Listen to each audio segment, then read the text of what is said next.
بسم اللہ الرحمن الرحیم۔ السلام علیکم۔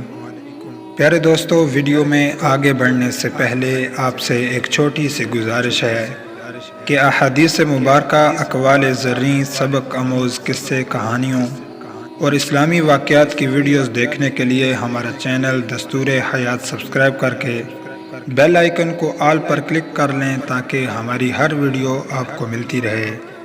پیارے دوستو، ایران کا ایک بادشاہ سردیوں کی شام جب اپنے محل میں داخل ہو رہا تھا تو ایک بوڑھے دربان کو دیکھا جو محل کے صدر دروازے پر پرانی اور باریک وردی میں پہرا دے رہا تھا۔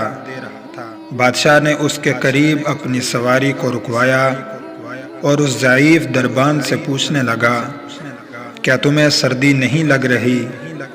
دربان نے جواب دیا، سردی تو بہت لگتی ہے حضور، مگر کیا کروں، میرے پاس گرم وردی نہیں ہے، اس لیے برداشت کرنا پڑتا ہے۔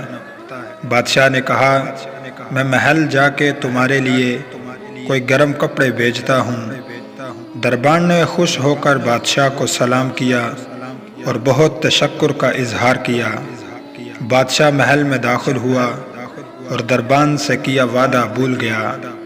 صبح دروازے پر اس بوڑھے دربان کی اکڑی ہوئی لاش ملی اور قریب ہی مٹی پر اس کی یخ بستہ انگلیوں سے لکھی گئی تحریر بھی موجود تھی۔ اس نے لکھا تھا، بادشاہ سلامت، میں کئی سالوں سے سردیوں میں اسی نازک وردی میں دربانی کر رہا تھا، مگر کل رات آپ کے گرم لباس کے وعدے نے میری جان نکال دی۔ پیارے دوستو، سہارے انسان کو کھوکھلا کر دیتے ہیں اور امیدیں کمزور کر دیتی ہیں۔ سہاروں کی بیساکھیاں پھینک کر اپنی طاقت کے بل بوتے جینا شروع کیجیے۔ پیارے دوستو، اگر ویڈیو اچھی لگی ہے تو اس ویڈیو کو اپنے دوستوں کے ساتھ بھی شیئر کریں۔ اپنا بہت سا خیال رکھیں۔ السلام علیکم۔